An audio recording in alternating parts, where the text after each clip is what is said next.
Hello everyone, my name is Grace Purnomo, and I'll be speaking on behalf of my team at the Interdisciplinary Speech Research Lab from the University of British Columbia. Voice User Interfaces, VUIs, take a user's voice output and produces a synthetic speech response. Siri, Amazon Alexa, and other virtual assistants are examples of VUIs that are commonly used by the general public. Since VUIs are inanimate devices, however they use human-like speech, the question arose whether VUI users change their speech towards one of these devices. This is called speaker accommodation, where an interlocutor adjusts their speech towards another interlocutor.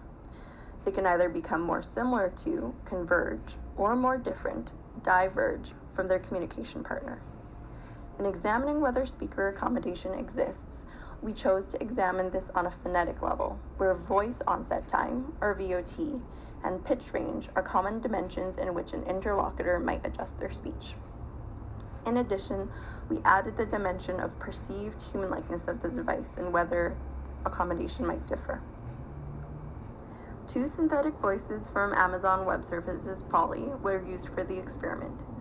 Using a survey completed by linguists in our department, we selected the most robotic-like and the most human-like voice offered by this service. These voices were used to mimic a VUI system in the experiment and were also manipulated to have longer and shorter VOT respectively. We recruited participants to participate in a UBC-hosted Zoom study where they were asked to produce prompts under the guise that a VUI system would respond. After producing 2 test prompts in which they heard no response, the participants would then produce 13 set of prompts that then received a response from the first voice.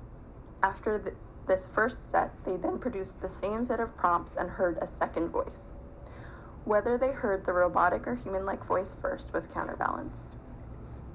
The audio of 26 participants was ultimately used, and text grids for the participants were produced using Montreal Forced Aligner, and VOT length was then manually marked. Pitch trajectories were extracted using Prosogram. A linear mixed effects model was applied to the VOT and pitch results.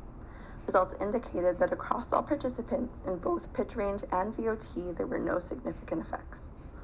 Some individual speakers did show accommodation to the voices, however, this was not generalizable across the participant pool. These findings suggest that there's no established accommodation towards VUIs. It may be that some individuals accommodate towards VUIs. However, the existence of this accommodation and then whether they converge or diverge towards devices may be individual specific. Efforts to analyze individual results may be conducted in the future. Thank you for listening, and here are our references.